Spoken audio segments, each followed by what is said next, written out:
What's up, JB? How are you, man? Good, Elliot. How are you? Thanks for coming on. Thank you. Thanks for having me. Yeah, it's this amazing world of social media that we live in.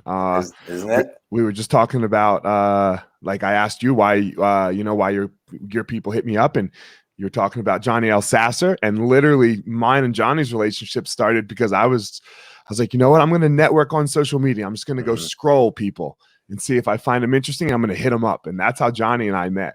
Wow, So great. interesting world, right? Yeah, he's doing great work, and so are you. So Yeah. this is, the space here, for helping others is so massive. And I just tell everybody, just continue to find their niche to help other people. Outstanding. Yeah, it's such an interesting thing, right? Because everyone, I don't know, it's always a duality in my opinion. Yes, I'm helping others, but yes, it fills my cup up greatly as well.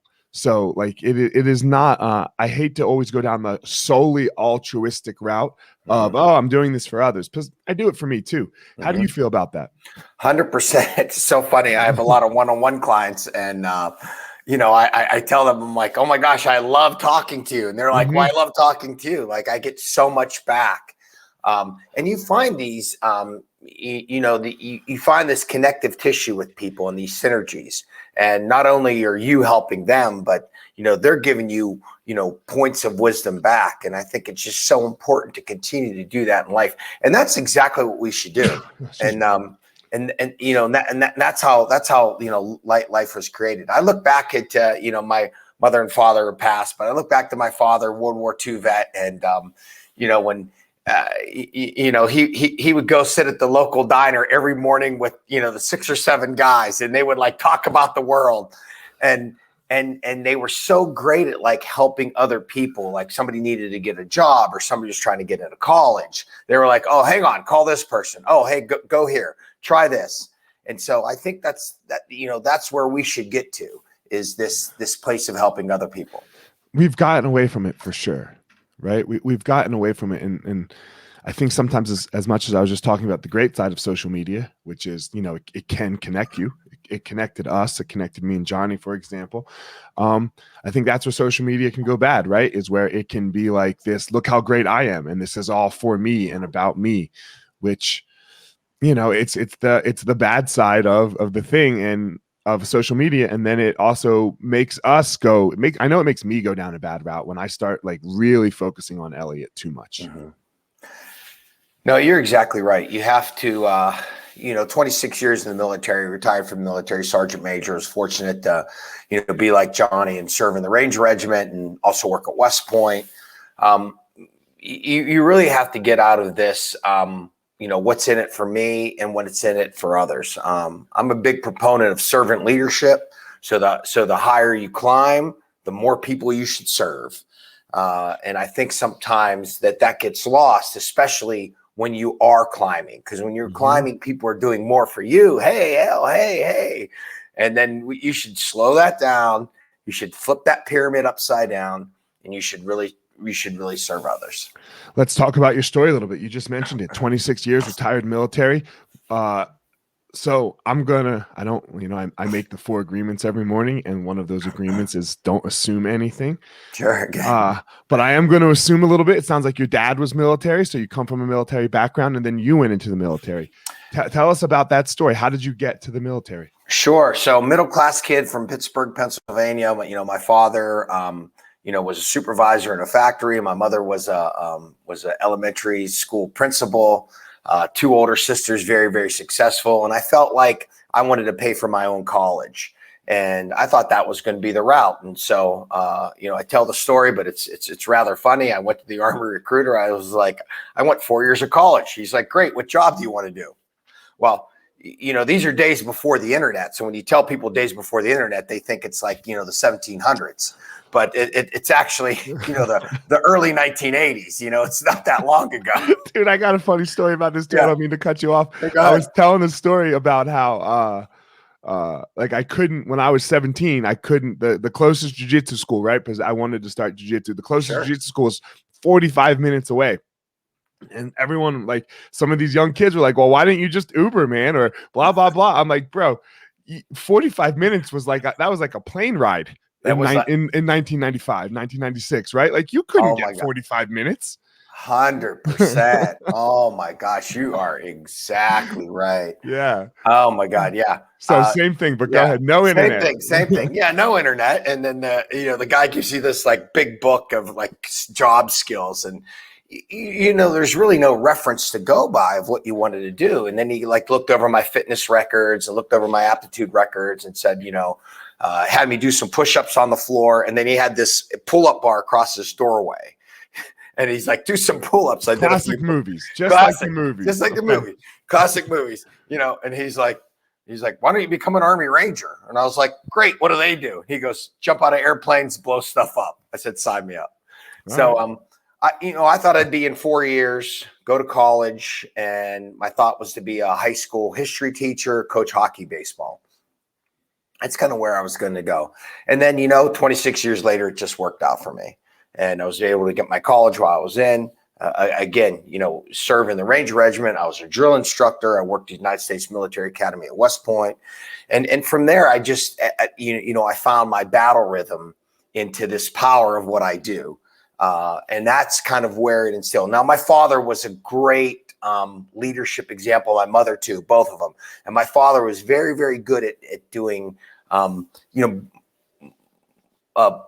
my father would have been a social media influencer back before he was an influencer. Right. Just by like people calling me, he'd pick up the phone, he'd call people. He knew touch points to others to help people for success. And so, I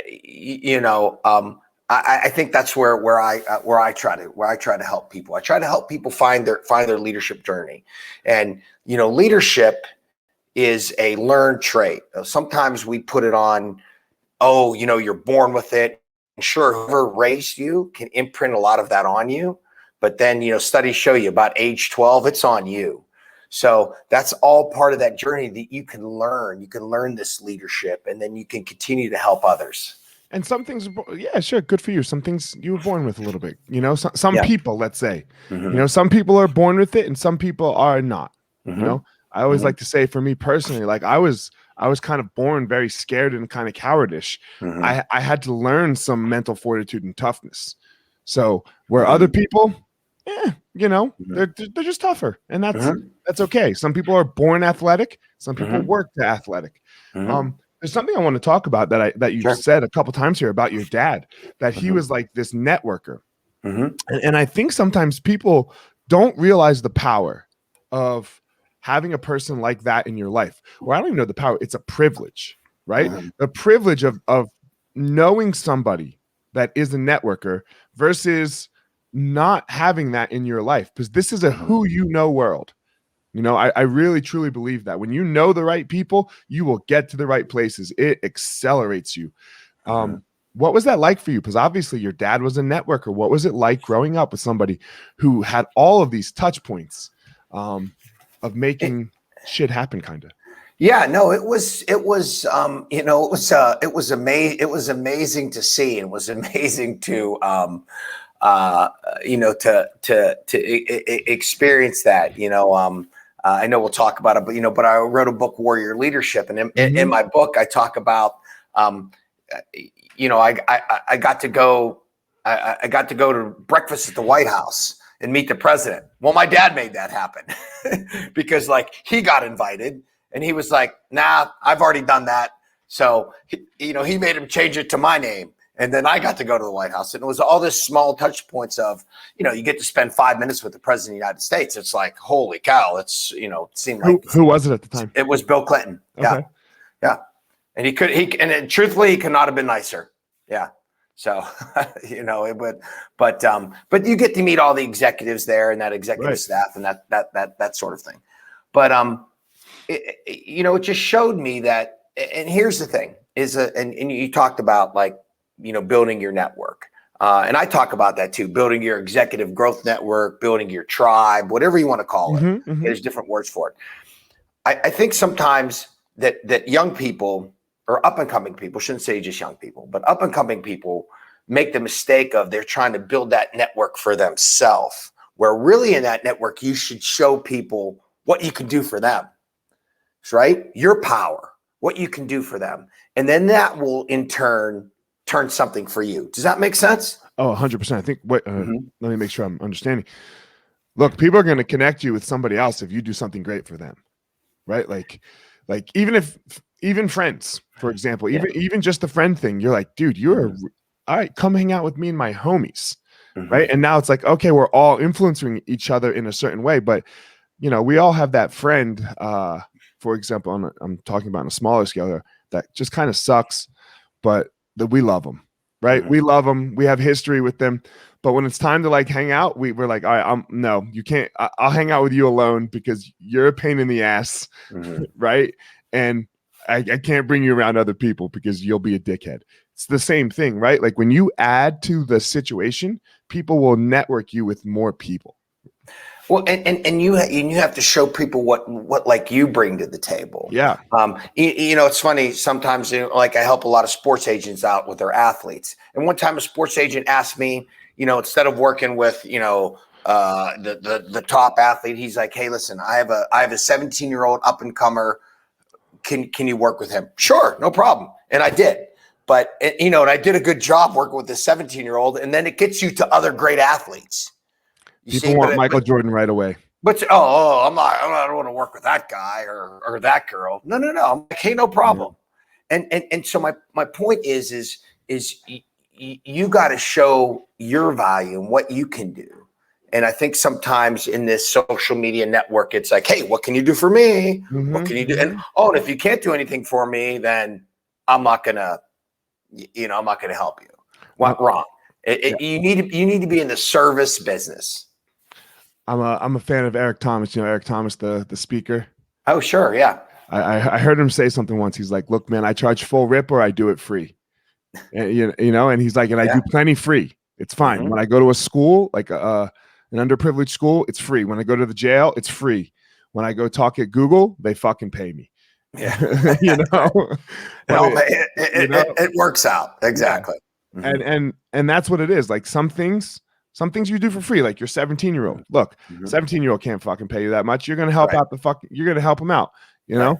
But that's just like, I don't know. I always sometimes look at it as practice too. You know, like you need that practice. You can't go work with Michael Jordan as your first client. That's a tough gig. Michael Jordan's gonna want a lot. And if you're not ready, if you haven't had all that practice for Michael Jordan with the 17-year-old, okay, now you move up to the college, now you move up to mid-level pro. You better be ready for your star to shine when you're on the big stage. And I think the best at what we do, you know, they are equally as good at all levels. You know, a friend of mine once told me, he's like, you know, I never saw somebody so comfortable talking from the entry-level worker to the CEO as you are. And I think you have to have a broad base to be able to do that. You should be able to talk to all levels. And that's one thing that, you know, my father did amazely well. You know, he could talk to people in government, and, you know, he could talk to the guy, the electrician fixing an outlet at his house. So you have to be able to talk across these all levels. And I think that shows people that, you know, your humility and, you know, and it gets into, you know, this emotional quotient, right? We talk about EQ all the time. What is EQ? Well, you know, it's almost more important than IQ. Sure, you have to be smart. But your EQ, your emotional quotient, how you understand others, that gets you to the next level. Yeah, for sure, man. As I hear you talk, JB, you talk about your father a ton. You know, like obviously he was a major influence in your life. Sure. And just it connects me back to my conversation with Johnny, who talks a lot about masculinity and masculinity in the world. I think we're seeing not enough of what you're talking about here. This, you know, like men not showing up as men, fathers not being fathers. How do you feel about this? Because I mean, I just feel how important your dad was and how important of a role your dad played in your life. Where do you think you would have been without that father role? Yeah. And believe me, my dad was very, very calm. He was a calm man. You know, he wasn't this like rah, rah, rah. He was a very, very calm approach. Yeah, But I that's that think bullshit. That's that bullshit that people think masculinity is, right? Like scream, it's, be tough, show your muscles, oh, be no. stern. That's not what it is, man. Yeah. It's not, you It's the know, farthest thing. yeah. Yeah. You're not everybody's, working on an oil rig, which is, it's not all that. You have to bring, you have to bring this calm, gentle, disciplined approach. But, oh, by the way, you got fire in the belly, Look, right? your warrior, right? Because that Right. other thing that we're talking about is your Yeah. warrior. Your 100%. warrior does not, it Yeah. needs to be there, but he can't, he's there like 5% of the time, Yeah, exactly. right? Like, He's not there all the time. yeah. Like if you see some of these things where, these people are getting carjacked or something like that. I would never stand for that. My father would never stand for that. He'd be like, whoa, time out. What's going on? Right. And somebody would be getting a beat down, right? Because they're trying to carjack somebody. And it's just a different thought process. And I think what happens is that, we need to, a lot of times, the roles of parents are given to other areas, social media, news, this sort of thing, where it needs to come from the nuts and bolts of a great foundation. And you have to have a foundation. I always say, and you probably are too, it starts with some faith in your life. You need to have some faith in your life and put some faith in your life. Doesn't have to be, all encompassing, but you have to put some faith in your life, and you have to have trust in your family. And, you really have to have these times together, these family times together. I went to a seminar, and I can't remember it exactly, but this young man, he was a mathematician. Okay. And he basically showed statistically why Jewish families are so successful, and it's because of they have dinner together. He did this mathematical problem, and I was like, and everybody in the seminar was like, he drew the points together. He's like, he goes, this is what they do. They sit at the table, they pray, they eat, the father tells a story. So I grew up, my grandparents are Jewish. Okay. And they ate dinner at like 2:30, 3:00 every day. And that was mealtime. That was the mealtime. And I mean, it was a thing. We would go over there. Like sure. I can, as a kid, it's like, we're going to go. I called him Bob and Zadie, Yiddish. We're going to Bob and Zadie's for supper. And I mean, we just sat there and we ate and he, that literally is what it is to a T. Yeah, I remember. I never thought of it like that, but you have to be with the family. Yeah, you have to put that family together at the table. Put that family together at the table. We're running and gunning now, grab and go, this and that, right? I mean, you gotta sit at that table. You gotta talk to each other. You gotta talk about life. TV off and just no phones. You gotta share experiences about your days. And I think that's a foundation that we're missing today. And I think we have to get back to that. And what we're really talking about overall here is leadership, which is your expertise, right? You know, like the leaders of the family, the mom and the dad, and how that helps the child. And where is it in the leadership, field that you focus on? Tell me about what your journey was like after the military into this leadership role, into this leadership arena. Yeah, well, for me, I retired in 2010, but in 2005, it kind of started for me when the New York Rangers came to West Point for their camp. They came for their preseason camp, and I was kind of thrusted into this, hey, help them with whatever they need. And we did some outdoor team building. I gave some mental toughness classes. I gave some leadership classes. And that's where Glenn Sather, the president and CEO of the New York Rangers then, he called me to dinner and he said, hey, you're pretty good at this. I kind of looked at him like, what are you talking about? He's like, I watch how these men look at you. He goes, they don't pay attention to anything. He goes, but they are paying attention to you. You should think about doing this. And so that's my other point. If you're a business professional and you recognize something in somebody, tell them, help them, pull that talent out of them. And then it just kind of spawned from there. Went from one team to another team, to colleges, to preps, to athletes, to businesses, and then retired in 2010, hung my guns up, and this is all I've done. So that's part of that development. And that's another senior leader, a senior person that saw something in me, right? And pulls that out.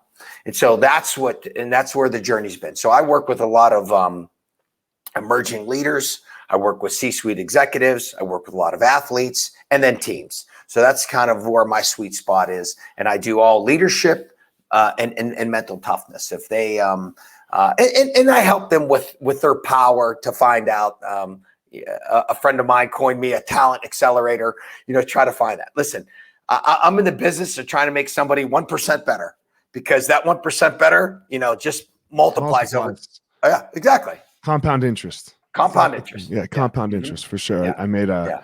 I have one of my students. He's been with us since he was, I don't know, like 10 years old. Nice. And now he's like 19 and 18. I don't know what, somewhere in there. He's got to, he's moving out of his parents' house. He's got to start paying for his own tuition. Sure. And I was like, all right, man, I'm going to make you a deal. I don't want your money because you're 18. You don't have any. Yeah. But I know you have you can afford this. I know you could make this happen if I said you had to. But what we're going to do is we're going to open this account, and you're going to put at your tuition every month. It's going to go in this retirement account, Beautiful. And I don't want your money, but it's got to go. You either owe the account or you owe me. And if you don't pay that account, you're going to pay me. And he's like, what's the difference? I was like, oh, compound interest, homie. I explained to him compound interest, Right. And now hopefully in 30 years, we'll have $1 million. So and see what you're doing is, look, you're giving young people life skills. You're giving them skills to, everybody's into this. Hey, let's get rich quick. Let's see, let's get some followers, this, that. And it goes back to the, it goes back to the work ethic. One of the hockey players I mentored, he's a big player now. He's making $5 million a year. He's doing a great job. When he was 19, he was a little overweight. Maybe he was a little lazy. They knew he had some talent. They picked him late in the draft. And I finally said, what are you doing this summer? And he was like, well, I'm going back to, my hometown in Canada and everything. I said, no. I was like, you got to stay here with the team. That trainer has to see you every day. I'm like, get yourself a little apartment here, stay here.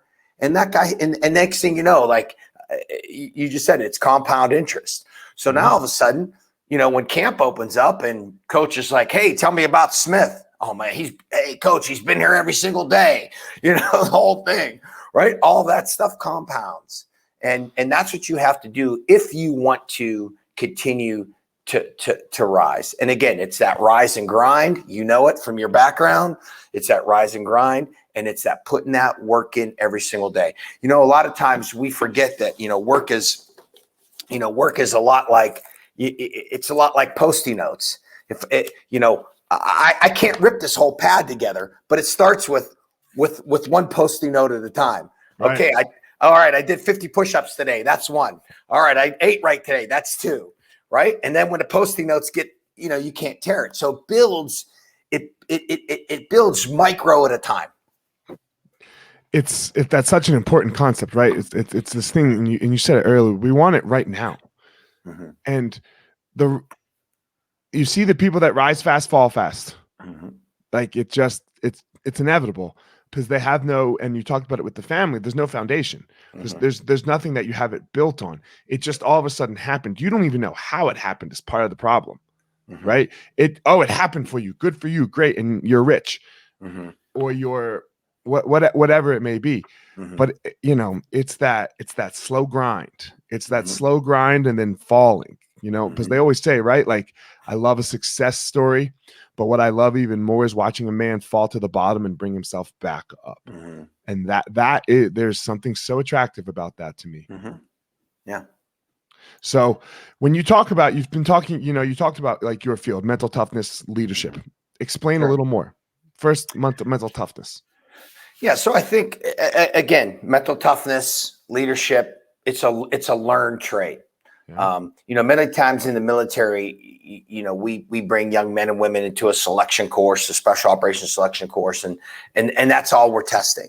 We're testing that because we can teach them how to shoot, how to swim, how to maneuver, all these other things. But a lot of times in business or athletes, you're hiring people because they're talented. They can help you make money or help you win. So what we try to do is we try to then forge that mental toughness piece. What you can take care of. You can take care of yourself, your training, your mindset, and then put that into a way to help your success every single day. Number one, it starts with enthusiasm. You probably have it. People that show up to your dojo there, right? Or are they motivated? Are they not motivated? Like, you could look at all the studies. I just read a study on Olympic swimmers, and the guy was like, yeah, 5:30 in the morning, they're showing up, they're laughing, they're having a good time, they're cutting it up with each other. Yeah, they want it. Right. So that's all part of that. So anything you do, you have to put this positive enthusiasm to it.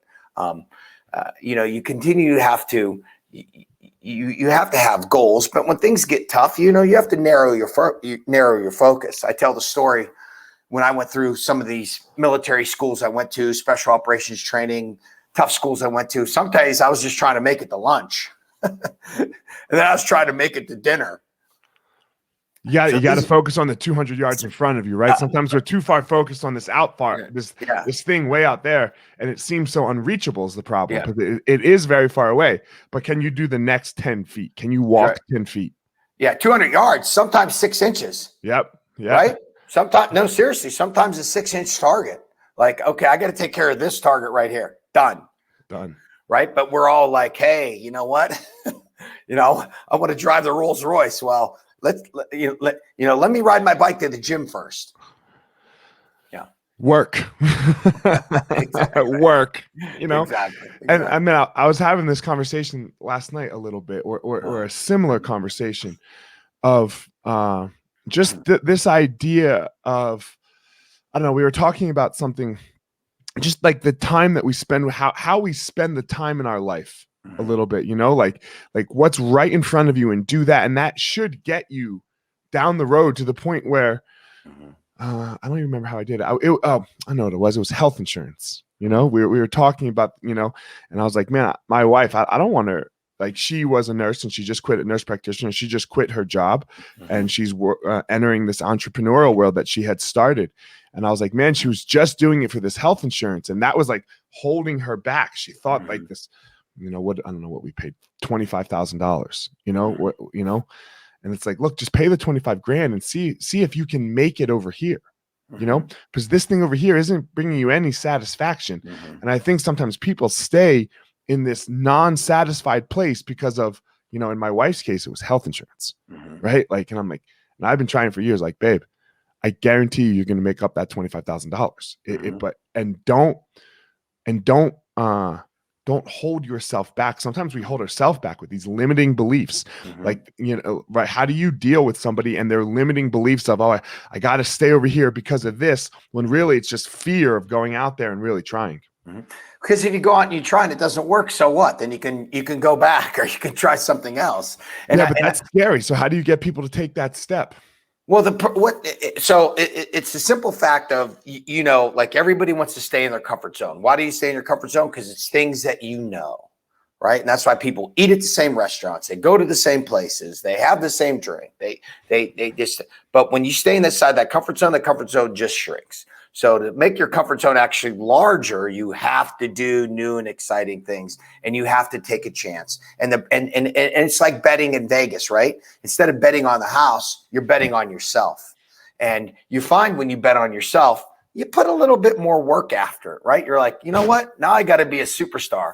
And I'm not saying that, when your wife, I'm sure she was a superstar at her job, but now she's probably got a little bit more Tabasco in her, right? She's got a little more kick in her step. She's like, oh, I got to go, because because now that what you're doing is she took that house money and she's betting on herself. And, you know, That's the biggest thing. I can't understand how people don't bet on themselves. It blows my mind. It you blows said it. my fucking mind. It's fearful though. Yeah. It's a fearful place in life, because you get into this steady routine and it's comfortable. You know it. Maybe you don't have to put out a ton of effort. You're doing okay. But then what happens? They never feel satisfied. Right. And you go through life and never feel. Listen, when I started this business, you know, there were days I was like, man, you know, like I need clients, and I didn't have any. And I thought I'd have to go do military contracting. And even my buddy called me, and he was a big military contractor. He was doing well for himself. He's like, hey, come on, I'll give you a month gig. And I was like, no, I fought it. I said, listen, I'm not going back to that. I could have went back to that. I could have made some easy cash. I fought it. I said, I'm not going to do that.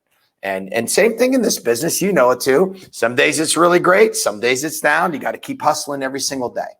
So, and that's what you do. And if you put that in, but then you're so self-rewarded because you're like, wow, I did it. I can do it. So for me, the whole thing is freedom. That's great. I don't ever want to do anything I don't want to do. Good. And that doesn't mean I love to work, but it's freedom. I want to work on what like this online thing that I'm working on now. My wife, she makes fun of me. She's like, you're just up there talking to yourself, you know? And I'm like, don't worry, baby. Once I've really figured it out, I'm going to do something else, but I'm going to pay someone to do it. Yeah. You know, I'm going to have someone doing this for me, do it with them, and then go figure something else out. I love the figuring it out. It amazes me. And I think it's such an important thing because it keeps you, and you said what you said, it keeps me expanding, right? It keeps you in that growth mindset so that my bubble doesn't get small. And so that when like retirement is like the death word to me. I don't want to retire. Yeah. Good. No. And I just think it's, you know, part of my space is that, you know, I just, you know, I love helping others. You know, obviously in the military, you go through a lot, you know, traumatic stress, everything else, you deal with things and then just helping others, you know, be successful. And I find now today that, you know, back in my dad's day, like that, to have a personal coach or a leadership coach or a performance coach, you know, that was kind of like, oh, what do you need that for? You just did the guys at the diner. That's what was your performance coach right there. But now today people see it, and it's such a great, it's such a great connection for others to be able to do that. Again, I get as much out of, you know, what I give the client, what they give to me. So it's been wonderful.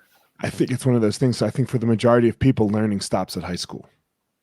Right? Wow, that's really good. It stops at high school, right? Because or maybe college, right? If people go on to college, but then it ends. And I think it ends because they don't have teachers. Yeah. Right. Yeah. I think you need a teacher. You need teachers in your life. You don't do everything really. You don't. There's no way that I don't even care what it is. Cooking. If you want to cook something so simple, get a teacher and learn how to cook. If you want to learn how to write, get a teacher and learn how to write. It's such a empowering and skillful thing to do for yourself as a human. You want to be a leader, you have to have a teacher, right? Who are you looking at? Who's making you better and step up your game and challenging you? And, you know, that's what you're doing for others. And it sounds like you have a teacher as well, and people that you look to make you grow. 100%. You got to have a mentor in your life to do that. I'll tell you a funny story. So when I got my first transcript back from my editor from my book, and she's like, all right. And she's like, I know you're a smart guy. I know you're educated. You know, she's like, you know, don't take this the wrong way. Listen, my transcript was the Texas Chainsaw Massacre. She read penned this thing, and I was like, I got some work to do. She goes, yep, you got some work to do.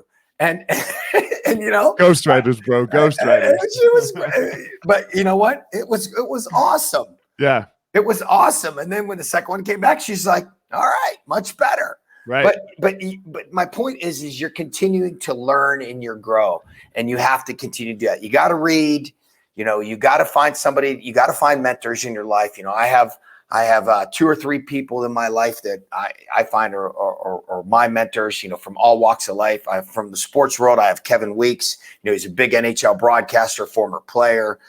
This guy's into fashion, food, real estate.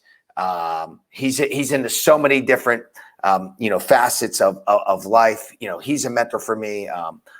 My friend who's a big SVP of a $1 billion company, John Maloney, he's a mentor for me.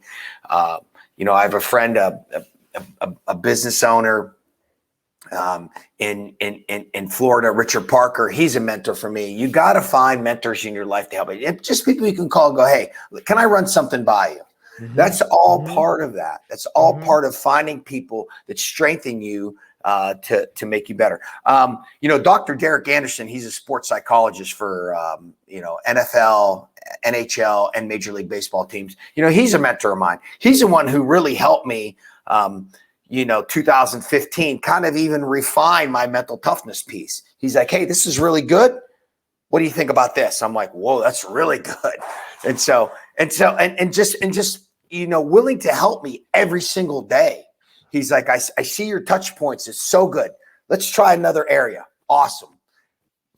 Man, as we close here, that's a great thing. That's a great topic to talk about. Sure. Like you had this guy who you are in his space. You guys are in the same space. And he's helping you do the space better.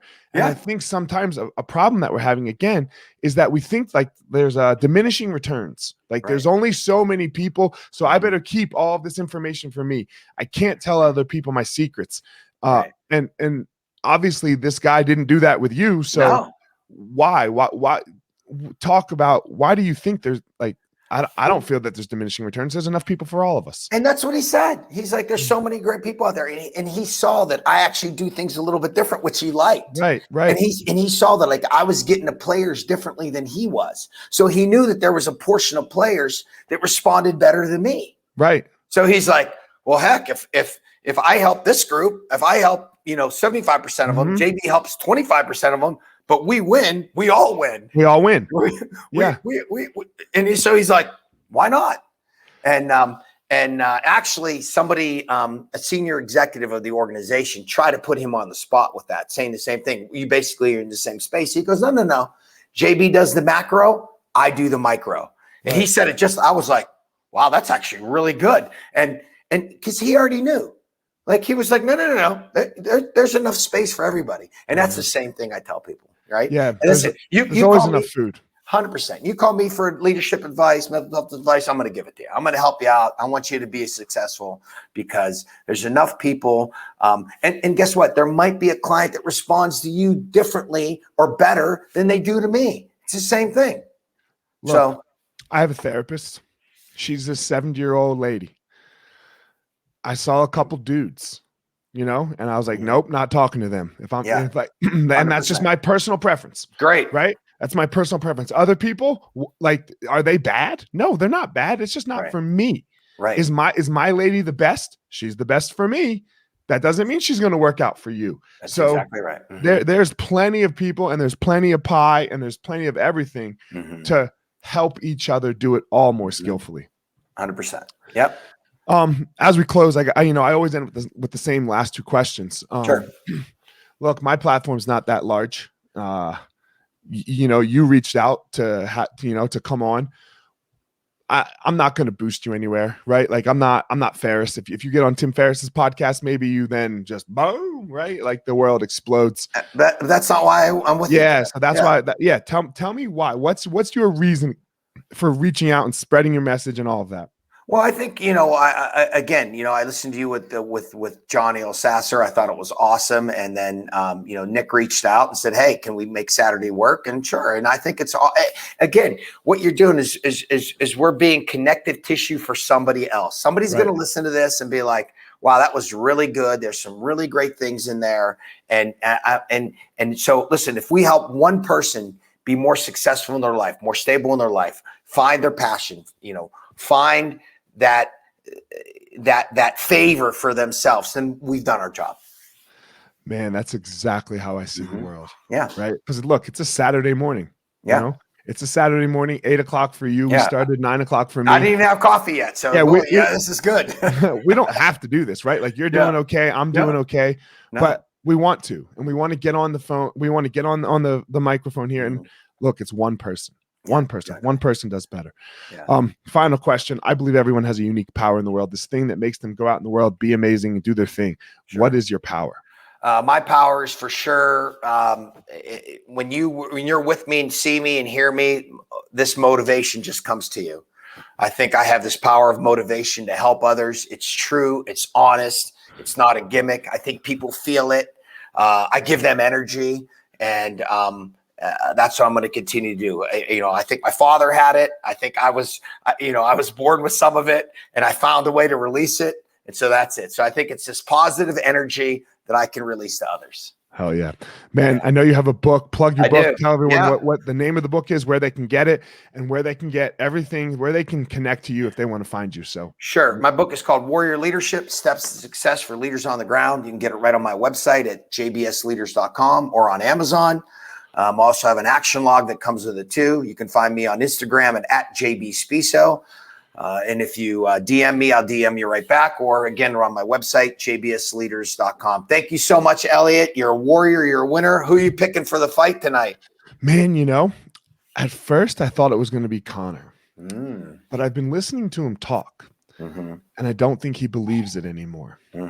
I think he's trying to be that old Connor that got in people's heads. Yeah. Because he went away from it. He went away from it. He went away from it.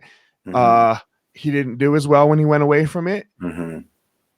I don't think he believes it anymore. It's hard to believe that hype when you get slept a couple times. Yeah. It's hard to believe that hype. So I think I'm switching back to Poirier. Who you got? I was kind of split down the middle. I think unless Connor gets Poirier early, I don't think Connor's motor's quite that good. I'm going to give it to Poirier. So he just fades too much. Yeah. And that's it. But and he's always faded too much. He's always faded. Right. And he doesn't carry it well in his face, and that energizes the other person. Connor's got to get it done before the 3-minute mark of the second round. So Connor has 8 minutes to get it done. And if you don't get it done inside 8, it's definitely Poirier. We'll see what happens. Guys, JB, thanks for coming on. As always, everyone. Thank you so much. Of course. As always, guys, JB has his unique and special power in the world. I have my special and unique power in the world. Don't go out in the world and try to be JB. Don't go out in the world and try to be Elliot. You go out in the world and you find your power.